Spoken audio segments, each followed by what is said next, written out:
राजनखेड येथे लोकनेते स्वर्गीय गोपीनाथजी मुंडे साहेब जयंती साजरी. आदर्श गाव राजनखेड येथील ग्रामपंचायत कार्यालय यामध्ये दिनांक 12/12/2025 रोजी सत्तेसाठी नव्हे तर सत्यासाठी लढणारे थोर समाजसेवक आणि महाराष्ट्राचे लोकनेते माजी केंद्रीय मंत्री आदरणीय स्वर्गीय गोपीनाथजी मुंडे साहेब यांच्या प्रतिमेला पुष्पहार अर्पण करून पूजन करण्यात आले आणि त्यांची जयंती साजरी करण्यात आली.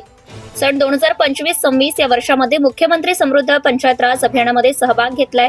राजनखेड गाव येथे मुख्यत्वे वंजारी समाजाची वस्ती असून त्यांना रावसाहेब या नावाने संबोधले जाते. तसेच राजनखेड गावातील प्रवेशद्वाराजवळ स्वर्गीय गोपीनाथ मुंडे साहेब चौक आहे. त्या चौकात सुद्धा त्यांच्या प्रतिमेला पुष्पहार अर्पण करून जयंती साजरी करण्यात आली. गोपीनाथजी मुंडे साहेब हे वंजारी समाजाचे दैवत व श्रद्धास्थान आहे. त्यांची जयंती साजरी करतेवेळी ग्रामपंचायतीचे सरपंच श्री ईश्वर सिंग जाधव, उपसरपंच श्री शुभम घुगे, श्री किशोर घुगे, श्री श्रीहरी भेंडेकर, श्री प्रदीप जाधव, ग्रामस्तरीय कर्मचारी आणि इतर सर्व समाज बांधव मोठ्या संख्येने उपस्थित होते.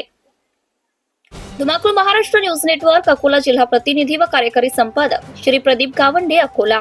आपल्या परिसरातील ताज्या आणि महत्त्वाच्या बातम्या पाहण्यासाठी आजच आपल्या धुमाकूळ महाराष्ट्र न्यूजला YouTube वर सबस्क्राईब करा आणि बेल आयकॉन प्रेस करा.